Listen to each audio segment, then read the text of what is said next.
여러분의 삶에 주님의 평화가 함께 하시기를 소망합니다. 오늘도 우리 신앙 고백하심으로 하나님 앞에 예배 드리겠습니다. 먼저 우리 신앙 고백합니다. 전능하사 천지를 만드신 하나님 아버지를 내가 믿사오며 그 외아들 우리 주 예수 그리스도를 믿사오니 이는 성령으로 잉태하사 동정녀 마리아에게 나시고 본디오 빌라도에게 고난을 받으사 십자가에 못 박혀 죽으시고 장사한 지 사흘 만에 죽은 자 가운데서 다시 살아나시며 하늘에 오르사 전능하신 하나님 우편에 앉아 계시다가 저리로서 산자와 죽은 자를 심판하러 오시리라. 성령을 믿사오며 거룩한 공회와 성도가 서로 교통하는 것과 죄를 사하여 주시는 것과 몸이 다시 사는 것과 영원히 사는 것을 믿사옵나이다. 아멘.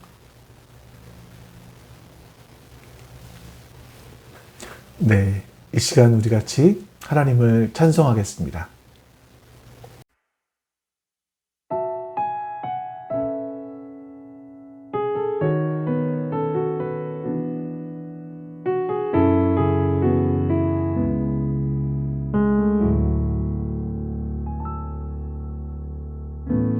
내 구주 예수님 주 같은 분은 없네. 내 평생에 찬양하리 놀라운 주의 사랑을.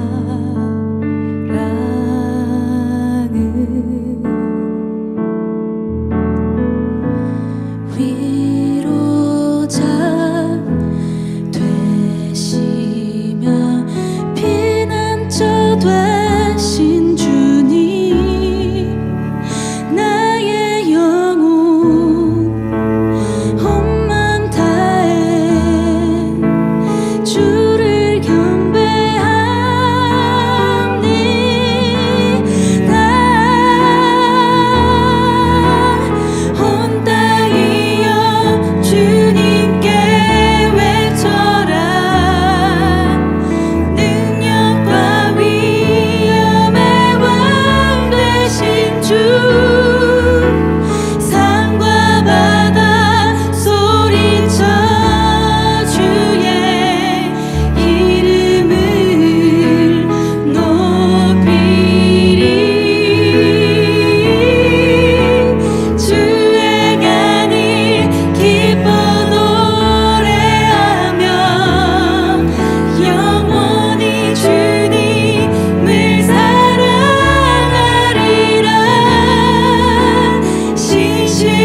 높이리. 주의 간이 기뻐 노래하며 영원히 주님을 사랑하리라. 신실하신 주의 약속 나 받았네. 신실하신 주의 약속 나 받았네. 신실하신 주의 약속 나 받았네.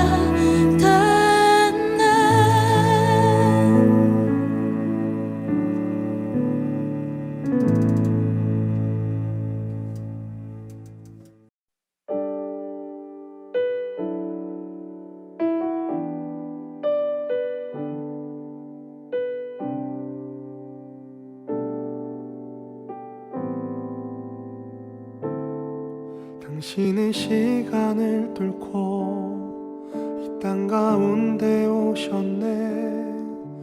우리 없는 하늘 원치 않아 우리 삶에 오셨네. 자신의 편안 버리고 우리에게 평안 주셨네. 가장 낮은 자의 모습으로 우리 삶에 오셨네.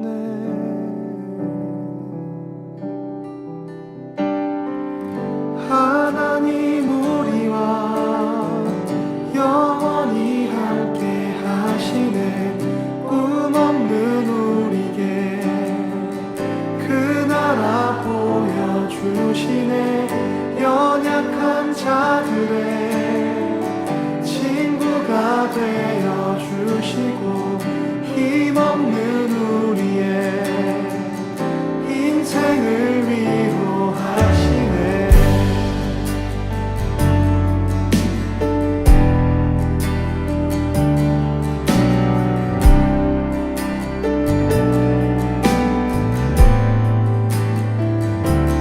당신의 시간을 뚫고 땅 가운데 오셨네. 우리 없는 하늘 원치 않아 우리 삶에 오셨네. 자신의 편안 버리고 우리에게 평안 주셨네. 가장 낮은 자의 모습으로 우리 삶에 오셨네. 하나님 우리와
너를 해치 못하리.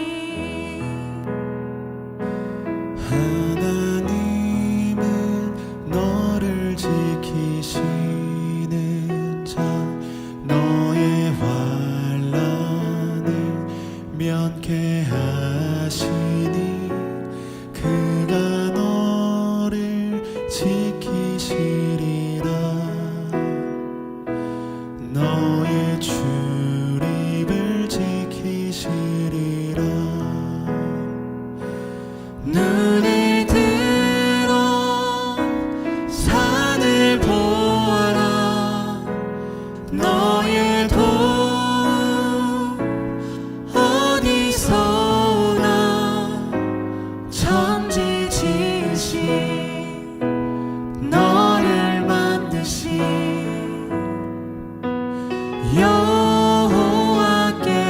여호와께로다.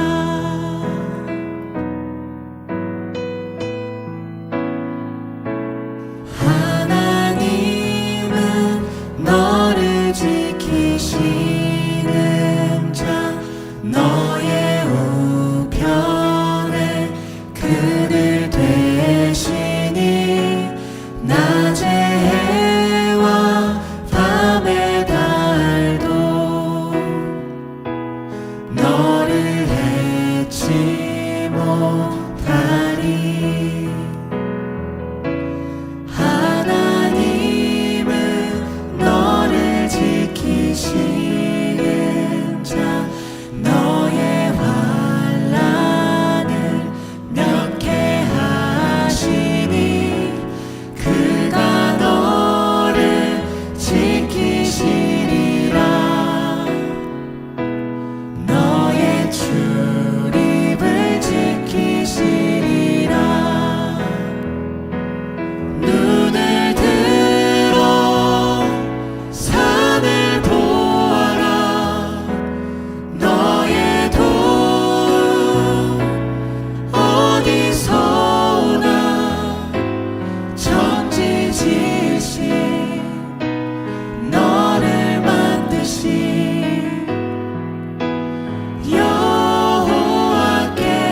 여호와께로다. 눈을 들어 산을 보아라. 너의 도움 어디서 오나. 천지지으신 너를 만드신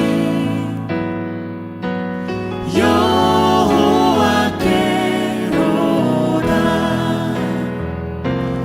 눈을 들어 산을 보아라. 너의 도움 어디서 오나. 천지지으신 너를 만드신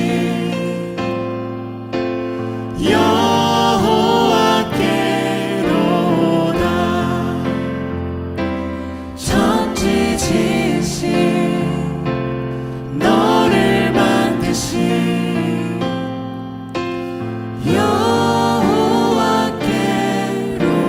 여호와께로다. 이제 오늘 예배를 위해서 하나님 앞에 기도합니다. 그리고 우리나라를 위해서 기도하시는데 헌재 재판 결과 이후에 우리나라의 상황에 대해서 기도해 주시고요. 또한 지금 산불 때문에 피해를 보고 있는 많은 사람들을 위해서 우리 같이 한번 또 기도하겠습니다. 우리 기도합니다. 내 사랑이 내 백성을 보기 못하니. 내 모든 것 내어주고 나 그들을 얻으리라. 여호와께 돌아가자. 우린 돌아서도 그는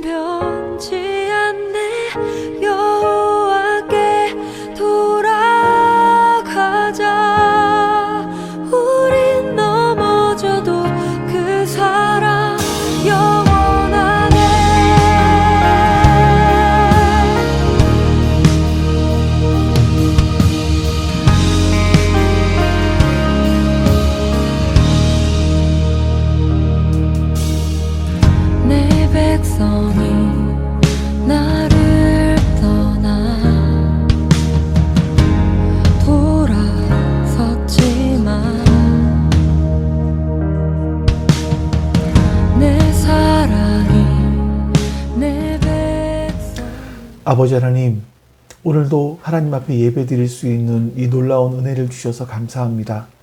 성령 하나님께서 우리에게 지혜로 계시로 함께 하시사 오늘 말씀을 듣고 깨달을 수 있도록 은혜 베풀어 주시옵소서.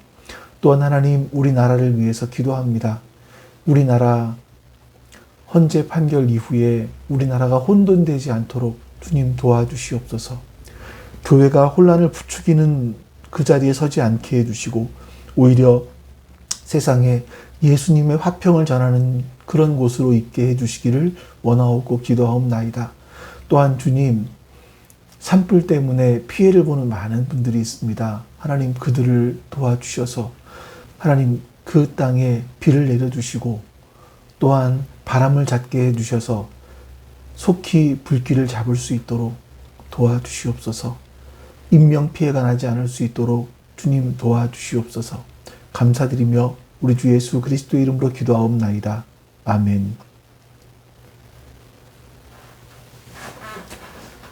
네, 우리 이제 같이 하나님 말씀 보겠습니다. 하나님 말씀은 누가복음 9장 37절에서 50절까지입니다. 누가복음 9장 37절에서 50절까지 말씀 우리 같이 한번 읽어보도록 하겠습니다. 다음날 그들이 산에서 내려오니 큰 무리가 예수를 맞이하였다. 그런데 무리 가운데서 한 사람이 소리를 크게 내서 말하였다. 선생님, 내 아들을 보아주십시오. 그 아이는 내 외아들입니다. 귀신이 그 아이를 사로잡으면 그 아이는 갑자기 소리를 지릅니다. 또 귀신은 아이에게 경련을 일으키고 입에 거품을 물게 합니다. 그리고 아이를 상하게 하면서 좀처럼 떠나지 않습니다. 그래서 선생님의 제자들에게 귀신을 내쫓아달라고 청하였으나 그들은 해내지를 못했습니다. 예수께서 대답하셨다. 아, 믿음이 없고 삐뚤어진 세대여. 내가 언제까지 너희와 함께 있어야 하며 너희를 참아주어야 하겠냐. 내 아들을 이리로 데려오너라. 아이가 예수께로 오는 도중에도 귀신이 그 아이를 거꾸로 들이고 경련을 일으키게 하였다. 예수께서는 그 악한 귀신을 꾸짖으시고 아이를 낫게 하셔서 그 아이에게 돌려주셨다. 사람들은 모두 하나님의 위대한 능력을 보고 놀랐다. 사람들이 모두 예수께서 하신 모든 일을 보고 놀라서 감탄하고 있을 때에 예수께서 제자들에게 말씀하셨다. 너희는 이 말을 귀담아 들어라. 인자는 사람들의 손으로 넘어갈 것이다. 그러나 제자들은 이 말씀을 깨닫지 못하였다. 그들이 그 말씀을 이해하지 못하도록 그 뜻이 숨겨져 있었다. 또한 그들은 그 말씀에 관하여 그에게 묻기조차 두려워하였다. 제자들 사이에서는 자기들 가운데서 누가 가장 큰 사람이냐 하는 문제로 다툼이 일어났다. 예수께서 그들 마음속의 생각을 아시고 어린이 하나를 데려다가 곁에 세우시고 그들에게 말씀하셨다. 누구든지 내 이름으로 이 어린이를 영접하면 나를 영접하는 것이요. 누구든지 나를 영접하면 나를 보내신 분을 영접하는 것이다. 너희 가운데서 가장 작은 사람이 큰 사람이다. 요한이 대답하였다. 선생님, 어떤 사람이 선생님의 이름으로 귀신을 내쫓는 것을 우리가 보았습니다. 그런데 그 사람은 우리를 따르는 사람이 아니므로 우리는 그가 그런 일을 하지 못하게 막았습니다.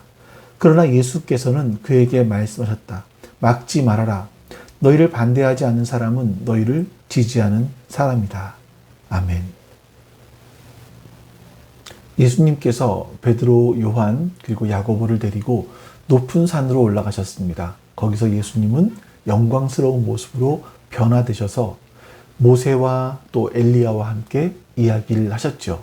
그러니까 모세는 구약의 율법을 대표하는 사람이라면 엘리야는 선지자를 대표하는 그런 사람이라고 말씀드릴 수가 있을 겁니다.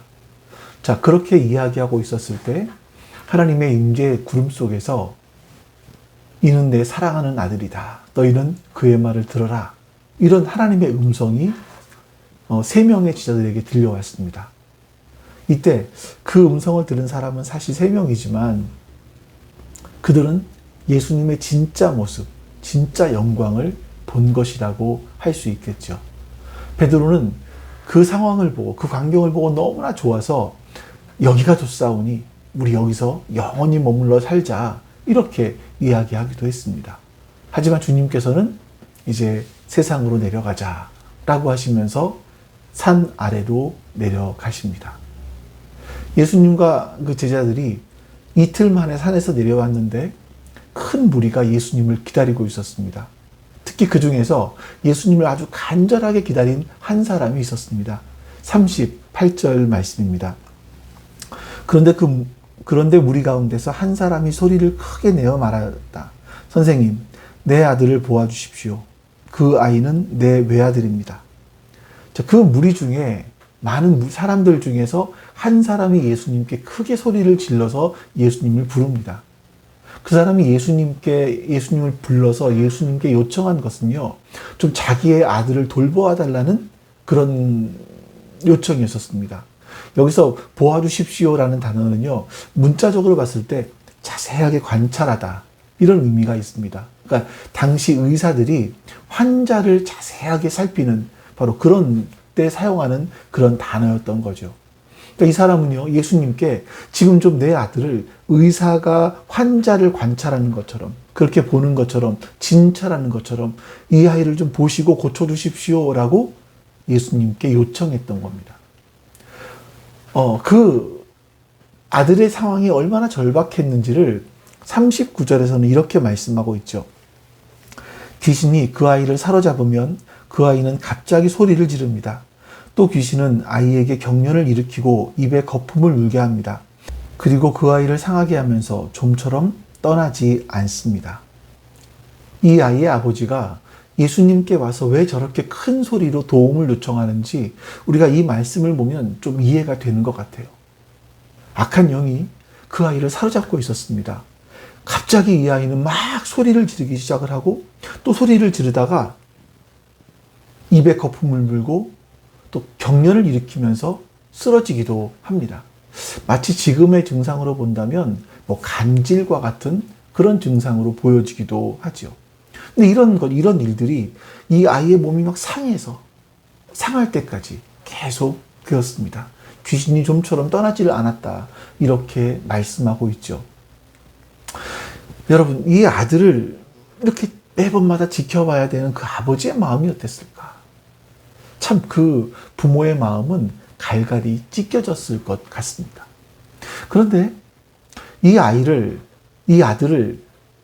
예수님께 데려오기 전에 그 아버지가 예수님께 이런 말을 먼저 합니다. 40절 말씀을 보죠. 그래서 선생님의 제자들에게 귀신을 내쫓아 달라고 청하였으나 그들은 해내지를 못했습니다.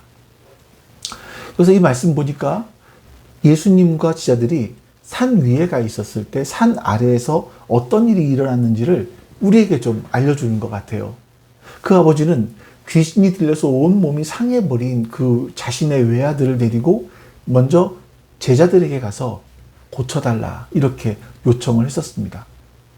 사실 여러분, 예수님께서 그 제자들을 부르신 목적이 바로 그 중에 한 가지가 이런 거 아니었겠습니까?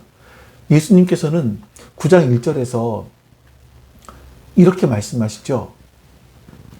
예수께서 그 12를 한자리에 불러놓으시고 그 모든 귀신을 제어하고 병을 고치는 능력과 권능을 주시고, 예수님은 제자들에게 먼저 이런 능력을 주시고 나서 나가서 하나님의 나라를 전하여라 이렇게 말씀하셨습니다. 그리고 이들은 실제 나가서 하나님의 나라를 전하면서 많은 귀신을 내어쫓기도 하고 병든 자를 고치기도 했었죠. 이런 경험이 있었습니다. 그래서 이번에도 귀신 들려서 온몸에 경련을 일으키는 거품을 물고 있는 그 아이를 보고 아마 자신들도 또 고칠 수 있지 이렇게 생각을 했던 것 같습니다. 그래서 이전과 같이 지금으로 본다면 사탄아 물러가라, 더러운 귀신아 그 아이에게서 떠나갈지어다 이렇게 기도를 했을 겁니다. 하지만 그 아이의 상태는 조금도 나아지지를 않았습니다. 지자들은요, 이전에 했던 일이 이번에 다시 되지 않는 걸 보면서 아마 당황하고 놀랐을 것 같아요.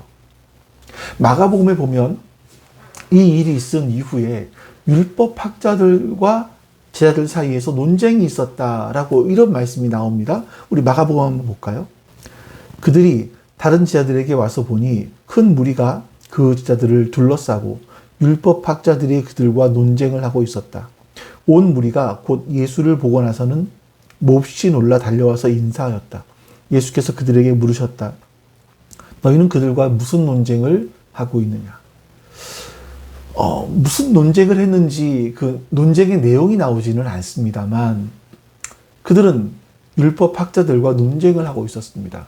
뭐 유추해 본다면 요한복음 9장에 나오는 것처럼 이 아이의 그 병이 부모의 죄 때문인가, 이 아이의 죄 때문인가, 뭐 이런 것들을 가지고 다퉜을 수도 있고요. 아니면 뭐 귀신을 내어 쫓는 것을 할 수 있다 없다 이런 것을 가지고 논쟁했을 수도 있겠죠. 근데 여기서 이제 이 말씀에서 굉장히 중요하게 보여지는 부분들이 뭐냐면 이들이 논쟁을 했지만 논쟁을 하는 가운데 지금 정말 중요한 것, 고통받는 그 아이, 그리고 그 아이의 아버지, 여기에 대해서는 별로 관심이 없었다라는 겁니다. 단지 누가 옳은지, 누가 틀렸는지 이것만 서로 논쟁했을 뿐 아픈 당사자, 힘들어하고 있는 그 아버지에 대해서는 별 관심이 없었다라는 거죠. 그래서 예수님이 그 아이의 아버지의 말을 듣고 탄식하면서 이렇게 말씀하십니다. 41절입니다. 예수께서 대답하셨다. 아, 믿음이 없고 삐뚤어진 세대여. 내가 언제까지 너희와 함께 있어야 하며 너희를 참아주어야 하겠느냐. 내 아들을 이리로 데려오너라. 예수님께서는요, 그들을 보면서 믿음이 없고 삐뚤어진 세대여 라고 탄식하십니다. 이 말 속에는 아이를 병들게 만들었던 그때 살았던 이스라엘 백성들을 가리킨다고 할 수도 있겠지만 구체적으로는요, 지금 이 병든 아이를 두고서 이 아이의 아픔, 이 아이의 부모의 아픔들을 이야기하는 것이 아니라 어떻게 좀 도와줄 수 있냐를 말하는 것이 아니라 서로 논쟁만 일삼고 있었던 제자들, 그리고 율법학자들을 지칭하는 것이죠. 그들을 가리켜서 믿음이 없고 삐뚤어진 세대이다라고 말씀하시는 거예요. 여러분, 지금 이때까지 제자들이요, 2년이 넘도록 예수님과 함께 있었습니다. 예수님 말씀을 듣고 배웠습니다. 예수님께서는요, 제자들이 더 제대로, 더 바르게 예수님을 배워서 예수님께서 하나님 나라로 가신 이후에 예수님의 사역을 이어서 잘 해주기를 바라셨던 겁니다. 하지만 제자들은 여전히 어떤 본질적인 것보다 비본질적인 것, 여기에 관심이 더 많았고요. 눈에 보이지 않는 영원한 가치보다 이 눈에 보이는 것, 세속적인 것에 더 마음을 많이 두고 있었습니다. 마태복음과 마가복음에 보면 예수님께서 그 아이를 고쳐주신 다음에 어떤 집에 들어가게 되죠. 그때 제자들이 예수님께 이렇게 묻습니다. 왜 우리는 귀신을 쫓아내지 못했습니까? 그때 예수님이 이렇게 답변을 하세요. 마태복음 17장입니다. 예수께서 그들에게 대답하셨다. 내가 진정으로 너희에게 말한다. 너희에게 겨자씨 한 알 만한 믿음이라도 있으면 이 산더러 여기에서 저리로 옮겨가라 하면 그대로 될 것이요. 너희가 못할 일이 없을 것이다. 예수님께서 뭐라고 말씀하시냐면 너희가 믿음이 작아서 못한 거다라고 말씀하시는 겁니다. 또 마가복음에는요, 이렇게 기록되어 있습니다. 마가복음 9장입니다. 예수께서 그들에게 대답하셨다. 이런 부류는 기도로 쫓아내지 않고는 어떤 수로도 쫓아낼 수 없다. 그러니까 이런 귀신 들린 사람을 고치는 이런 일들은 기도를 통해서만 고칠 수 있다. 이렇게 답변을 하신 겁니다. 자, 여러분, 믿음 그리고 기도, 이것은 우리 신앙에서 굉장히 중요한 부분이죠. 하지만 많은 오해를 받기도 하는 부분입니다. 많은 그리스도인들이 믿음이 크고 작다 이런 것을 가리켜서 능력이 크고 작다, 작은 것 이렇게 이해를 합니다. 다시 말해서 믿음이 큰 사람은 능력이 큰 사람이고 믿음이 작은 사람은 능력이 작은 것이다 라는 거예요. 이건 어떤 의미가 있냐면 그러니까 믿음이 내가 크다라고 했을 때는 하나님으로부터 하나님의 능력을 막 끌어당기는 거죠. 믿음이 큰 사람들은. 그래서 하나님의 능력을 막 드러내고 믿음이 작은 사람들은 하나님의 능력을 끌어당기지 못하니까 능력이 안 나타나고. 그래서 이제 많은 그리스도인들이 능력 있는 하나님의 종이 되기를 바랍니다. 이렇게 기도를 합니다. 자, 여러분들은 능력 있는 목회자는 어떤 사람이라고 생각을 하십니까? 상암동에 있는 월드컵 경기장에서 사람들을 몇만 명, 10만 명씩 모아놓고 거기서 설교를 할 수 있는 사람, 능력이 있는 목회자이겠지요.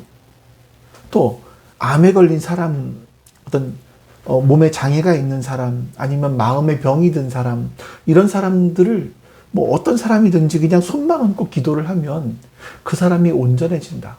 이것도 능력이 있는 목회자이겠죠.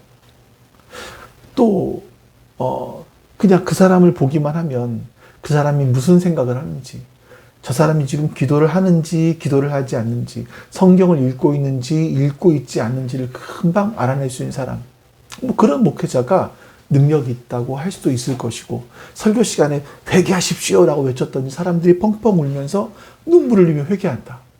그것도 능력 있는 목회자라고 생각하실 수 있을 겁니다. 그럼 여러분, 예수님, 또 사도 바울, 베드로, 이런 분들에게서 제가 조금 전에 말씀드린 그런 모습들이 드러나나요? 오히려 예수님이나 사도 바울, 그리고 베드로 같은 분들을 보면 이분들은 하나님 나라를 전하기 위해서 막 노심초사했습니다. 긍휼의 마음으로 사람을 돌보고요. 바울이나 베드로 같은 경우는 편지를 쓰고 이런 일들을 했습니다. 이게 우리가 생각하고 있는 능력 있는 목회자의 모습인가? 이런 반문을 하게 되죠. 예수님은 능력이 없어서 고난을 받으시고 십자가형을 당하셨을까요? 바울은 능력이 없어서 감옥에 갇혔다가 교수형을 당했을까요? 베드로는 능력이 없었기 때문에 거꾸로 십자가에 못 박혀 죽었을까요? 예수님께서 제자들을 종종 꾸짖었습니다. 근데 그 이유가 언제나 믿음이 작아서였지 능력이 작아서는 아니었었습니다. 믿음은 내 문제를 해결하기 위해서, 아니면 무언가를 이루기 위해서 하나님의 능력을 끌어오는 것이 아닙니다. 하나님과 우리와의 관계는요, 기계적이지 않습니다. 인격적입니다. 마치 부모와 자녀가 인격적인 관계로 연결되어 있는 것 같죠. 만약에 어떤 어린 자녀가 부모에게, 엄마, 내가 필요한 게 있으면 미리미리 잘 준비해줘. 혹 나에게 무슨 일이 생기면 빨리 달려와야 돼. 그리고 용돈은 많이 주면 줄수록 좋아. 하지만 내일은 내가 알아서 할 거야. 그러니까 신경 꺼. 그러나 사랑해. 자, 이렇게 자녀가 말을 한다고 해보죠. 부모가 좋아할까요? 믿음은 언제나 나를 신뢰하지 않고 하나님을 신뢰하는 것을 의미합니다. 믿음이 크다는 것은 크신 하나님을 넓게, 깊게 신뢰하는 것이지 내가 커지거나 내 힘이 세지거나 이런 것을 의미하지는 않습니다. 여러분, 기도한다는 것의 의미도 나의 작음, 하나님의 크심, 이거를 우리가 확인하는 겁니다. 그래서 기도의 의미가, 하나님, 저에게 능력을 주시면 제가 이 길을 더 쉽게 갈 수 있겠습니다. 이것이 기도의 의미는 아닙니다. 자기의 능력만으로는 50%밖에 이 일을 못하겠어서 하나님께 기도를 하는 거죠. 하나님이 능력 주셔서 이 일을 100%, 아니 120% 하게 해주십시오. 하나님, 그렇게 할 수 있도록 도와주십시오. 이렇게 간절히 기도하는 것. 사람들은 이런 기도를 많이 합니다. 그러나 그것이 진정한 기도의 의미일까? 우리는 이것을 한번 다시 생각해 보아야만 합니다. 본문의 제자들이 그랬습니다. 한 아버지가 귀신에 시달려서 아주 온몸이 만신창이가 되어 있는 자신의 아들을 데리고 왔습니다. 제자들은 전에 하나님 나라를 전하기 위해서 보내심 받았을 때 직접 자기가 병도 고쳐보고 귀신도 내쫓아 보았습니다. 그런 경험이 있었죠. 근데 이 아이도 뭐 귀신 들린 거니까 좀 뭐 증세가 심하기는 하지만 내가 기도를 더 세게 하면 이 아이 낫게 할 수 있겠지, 이런 생각을 했을지도 모르겠어요. 하지만 제자들은 이 아이를 고치지 못했습니다. 그것은요, 기도가 바로 그런 의미가 아니기 때문입니다. 기도라는 것은 원칙적으로 나의 전적인 무력감을 고백하는 겁니다. 기도는요, 나 스스로 아무것도 할 수 없습니다. 이거를 인정하고 하나님의 도우심을 구하는 거죠. 지자들은 아버지가 귀신 들려서 고통당하는 아들 데리고 왔을 때, 하나님, 우리는 어떻게 해야 할지 모르겠습니다. 하나님, 이 일은 하나님만이 하실 수 있습니다. 도와주십시오. 이 아이의 아버지를 긍휼히 여겨주십시오. 라고 고백했으면 하나님께서 또 고쳐주셨을 겁니다. 하지만 지자들은 하나님을 신뢰하는 것이 아니라 자신의 경험, 자신의 능력을 더 신뢰했던 것으로 보여집니다.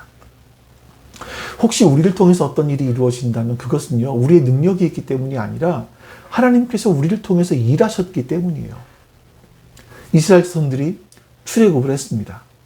그때 아말렉이 시비를 걸어와요. 그래서 첫 번째 전쟁을 해야만 했습니다. 그때 여호수아가 앞장서서 나가서 싸우고 모세는 아론과 훌을 데리고 산 위로 올라가죠. 전쟁 중에 모세의 손이 내려가면 아말렉 군이 이기고 모세의 손이 올라가면 이스라엘 백성들이 이겼습니다. 그래서 아론과 훌은요, 모세의 손이 내려오지 않도록 해가 질 때까지 양쪽에서 모세의 팔을 붙잡고 있었죠. 그래서 여호수아는요, 아말렉과의 전쟁에서 이길 수 있었습니다. 그때 모세는 그 당시의 상황을 이렇게 고백합니다. 출애굽기 17장입니다. 모세는 거기에 제단을 쌓고 그곳 이름을 여호와 니시라 하고 주님의 깃발을 높이 들어라. 주님께서 대대로 아말렉과 싸우실 것이다 하고 외쳤다. 여러분, 모세는요, 아말렉과의 전쟁을 할 때 그 전쟁은 하나님께서 싸우실 것이다 라고 고백하는 겁니다. 이스라엘 자손들은 400년 동안 노예로 살았습니다. 그렇기 때문에 그들이 할 수 있는 거는 뭐 벽돌이나 굽고 피라미드나 만들고 건물이나 짓고 농사나 짓는 막노동이 그들이 할 수 있는 일의 전부였지, 뭐 칼을 쓰거나 창을 쓰거나 무기를 드는 일은 해본 적이 없었습니다. 그들은 군인이 아니었습니다. 이집트에서 그들에게 군사 무기를 들려줄 리가 없겠죠. 반란을 일으킬지 모르니까. 이 오합지졸과 같았던 이스라엘 백성들이 어떻게 아말렉 이 군대를 이길 수가 있었겠습니까? 모세가 손을 들었다라는 건 뭐냐면 하나님께 항복한다는 선언이었던 거죠. 하나님, 살려주십시오. 우리는 너무나 작은 존재입니다. 하지만 하나님은 크신 분이십니다. 우리가 하나님을 신뢰하겠습니다. 하나님을 의지하겠습니다. 이런 의미가 그 안에 있는 겁니다. 그래서 여호수아와 이스라엘 백성들이 싸웠지만 그럼에도 불구하고 하나님께서 이기셨습니다 라고 고백을 했던 겁니다. 오늘 본문으로 다시 돌아와서 예수님은 귀신 들린 아들을 고쳐주신 다음에 이렇게 말씀하십니다. 43, 45절. 사람들은 모두 하나님의 위대한 능력을 보고 놀랐다. 사람들이 모두 예수께서 하신 모든 일을 보고 놀라서 감탄하고 있을 때에 예수께서 제자들에게 말씀하셨다. 너희는 이 말을 귀담아 들어라. 인자는 사람들의 손으로 넘어갈 것이다. 그러나 제자들은 이 말씀을 깨닫지 못하였다. 그들이 그 말씀을 이해하지 못하도록 그 뜻이 숨겨져 있었다. 또한 그들은 그 말씀에 관하여 그에게 묻기조차 두려워하였다. 여러분, 예수님께서 제자들에게 그 아이를 고치는 것보다 더 중요한 말씀을 하고 계신 거예요. 그게 뭐냐면 인자가 장차 사람들의 손에 넘어갈 것이다 라는 그런 말씀이었습니다. 이 예수님의 말씀은요, 베드로가 주는 그리스도시요 하나님의 아들이십니다. 당신은 하나님의 그리스도이십니다 라고 고백한 다음에 예수님은요 이미 당신의 십자가 죽음에 대해서 말씀하셨어요. 그리고 이번에 두 번째 말씀하시는 겁니다. 그때도 예수님께서 인자가 많은 고난을 받고 장로들과 대제사장들과 서기관들에게 버림받아 되어서 죽임을 당하고 그 후에 3일 만에 살아날 것이다 라고 말씀하셨었습니다. 예수님께서는 제자들에게 두 번씩이나 당신의 죽음에 대해서 말씀하시지만 제자들의 귀에는 들리지 않았습니다. 왜냐하면 그들의 속 마음에는요 다른 욕심들이 있었어요. 자신들이 커지고 싶은 욕망, 이기심, 이걸로 가득 차 있었던 겁니다. 급기야는요, 이 제자들 사이에서 자기가 더 커지고 싶은 욕망이 서로 충돌했습니다. 우리 46절 말씀을 보겠습니다. 제자들 사이에서는 자기들 가운데서 누가 가장 큰 사람이냐 하는 문제로 다툼이 일어났다. 예수님은 앞에서 가시고 제자들은 뒤에 따라오는데 한참 동안 자기들끼리 누가 더 큰 사람인지 이 문제로 티격태격했다라는 겁니다. 마가복음에 보면 예수님께서 길에서는 아무 말씀도 하지 않으셨지만 한 집에 들어가서 이렇게 물으십니다. 너희가 길에서 무슨 일로 다투었느냐? 그때 제자들은 아무런 대답을 할 수가 없었습니다. 예수님께서는 제자들에게 당신이 고난받으시고 죽임을 당하시고 3일 만에 부활할 것에 대해서 계속 말씀하시지만 그들의 마음속에는 다른 것들이 들어있었기 때문에 그래요. 그들의 마음속에는요, 예수님께서 그 큰 풍랑이 불던 갈릴리 호수를 말씀 한마디로 잔잔케 하신 그 사건, 군대 귀신이 들려서 무덤 사이에 살고 있었던 귀신 들린 사람을 고치신 그 사건, 이 혈루증으로 11년 동안 병을 앓았던 사람을 고치신 사건, 예수님께서 그 사람이 예수님의 옷자락만 만졌지만 그 병이 나은 사건, 회당장 야이로의 죽은 딸을 살려주신 것, 빵 5개 물고기 2마리로 5,000명, 장정만 5,000명을 배불리 먹게 하고도 남은 그 사건. 이런 예수님의 엄청난 능력들이 그 마음에 자리 잡고 있었습니다. 그래서 이런 분이라면 구약에서 말씀하고 있던 이분이 메시아일 것이다.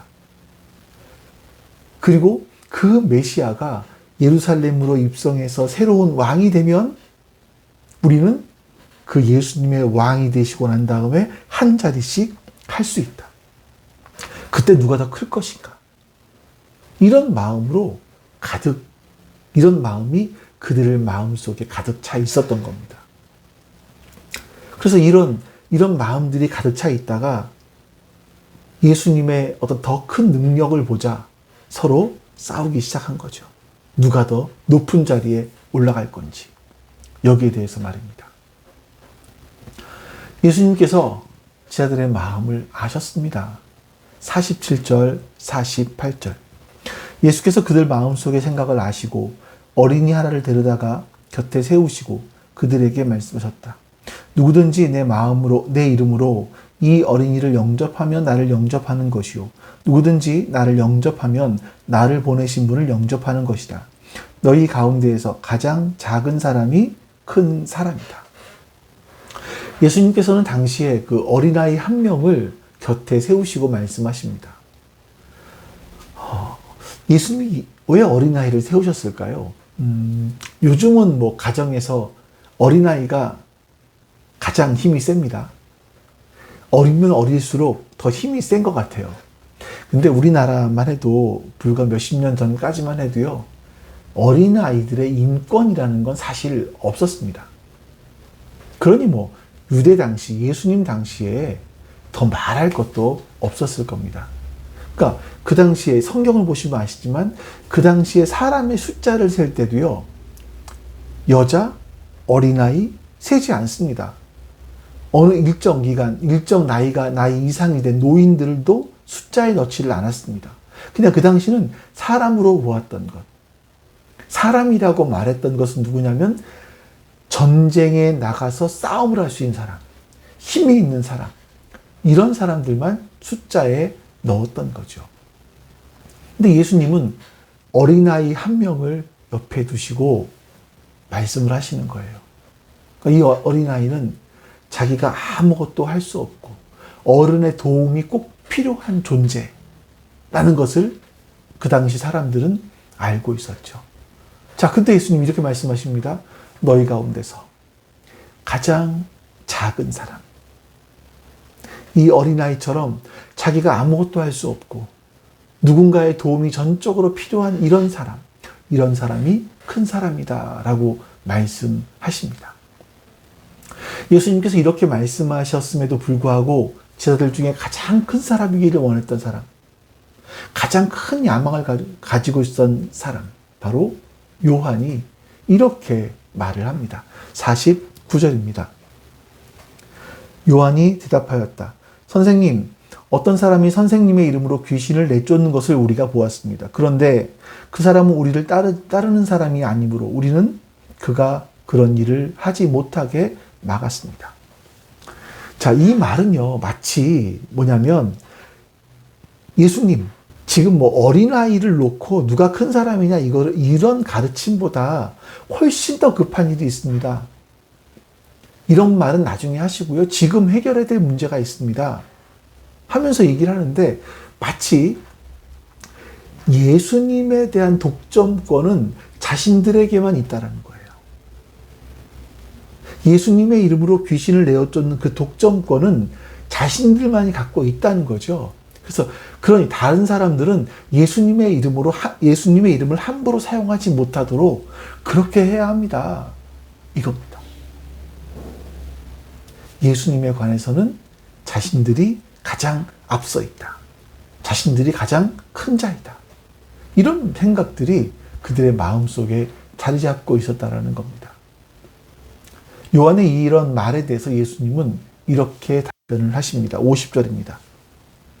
그러나 예수께서는 그에게 말씀하셨다. 막지 말아라. 너희를 반대하지 않는 사람은 너희를 지지하는 사람이다. 예수님 뭐라고 말씀하셨습니까? 너희를 반대하지 않는 사람은 너희를 지지하는 사람이다 라고 말씀하세요. 즉 하나님께서 너희들처럼 12제자로 불러서 사용하는 사람도 있지만 다른 방법으로 사용하는 사람도 많이 있다. 이런 말씀인 거예요. 너희만 큰 존재가 아니다. 하나님이 사용하시는 다른 사람들이 있다라는 거죠. 우리 그리스도인들도 자칫 잘못하면 요한과 같은 실수를 하기가 쉽습니다. 자기만이 하나님의 역사를 이루어내는 사람, 자기만이 옳은 사람이라고 이야기하는 경우들이 있습니다. 자, 그런데 그런 사람들이 틀렸을 경우가 굉장히 많습니다. 또 어떤 사람들은 내가 하나님께 영광을 돌립니다 라는 말을 많이 하는데 그런 사람일수록 자기의 영광을 구하는 경우가 참 많습니다.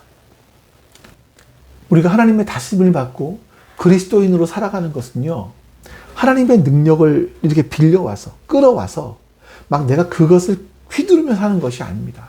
그냥 우리는요, 하나님의 인도하심에 숟가락 하나 얹어 놓는 거예요.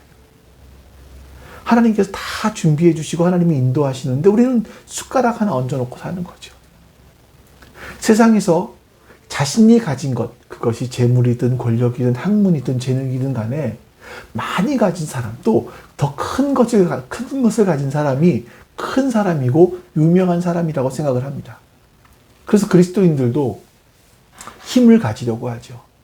힘을 갖기 위해서 하나님의 이름까지 빌어옵니다. 예수님이 말씀하십니다. 너희 가운데서 가장 작은 사람이 큰 사람이다. 예수님은 세상적인 기준으로 정말 작은 분이었었습니다. 예수님의 출생, 경제적으로 가지신 것도 없었고요. 학문적으로 봐도 유명한 스승 밑에 있었던 것도 아니고, 신분으로 봐도 그냥 목수였었습니다. 가장 낮은 계층. 하지만 예수님께서는요, 가장 작은 자로 이 땅에 오셔서 자신의 생명을 십자가의 대속물로 내어주셨습니다. 그리고 부활하심으로 말미암아 영원히 크신 분이 되셨죠. 사도 바울도요, 그 예수님의 은혜를 덧입어 가장 작은 자로 사는 것을 자신의 가장 기쁨으로, 감사 제목으로 생각했습니다.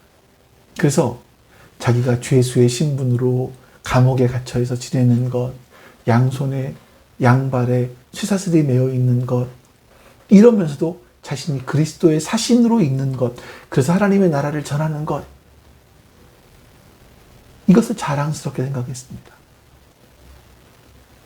그리고 그 바울을 통해서, 또 바울이 쓴 편지를 통해서 2000년이 지난 지금까지 셀 수 없는 많은 사람들이 작은 자로 오셔서 크신, 영원히 크신 분이 된 그 예수 그리스도를 만나게 된 거죠.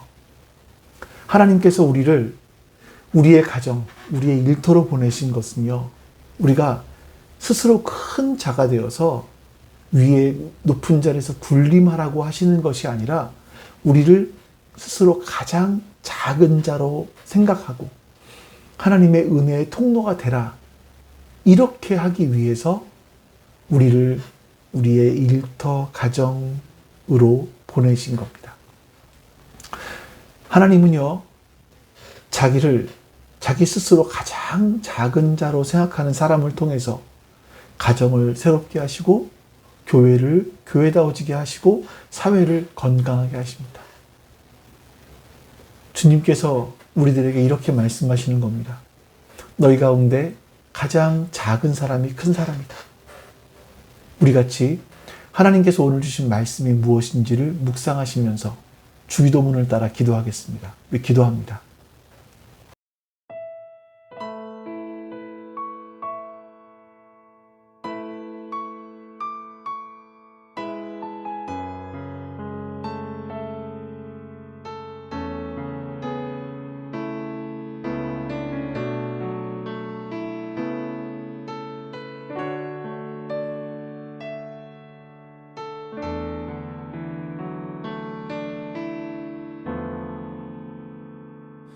나의 백성이 다 경비하여 내게 기도하며 나의 얼굴을 구하여서 그 악한 길 떠나며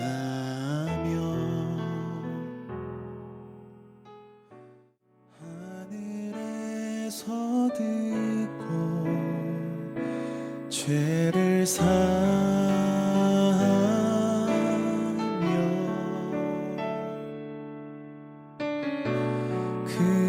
그들의 땅을 고치리라.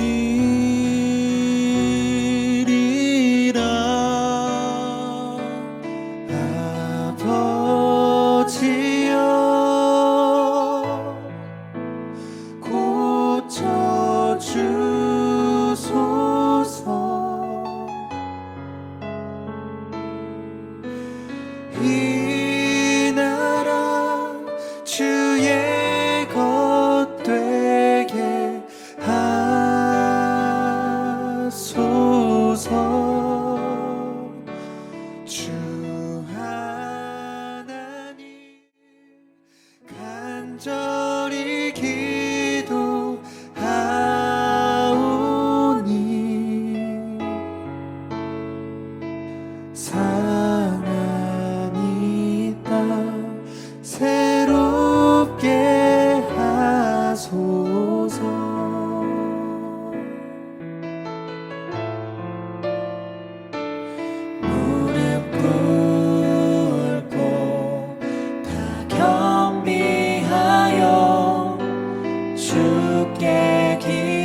아버지 하나님, 오늘도 주님 앞에 예배드릴 수 있도록 은혜를 베풀어 주셔서 감사합니다.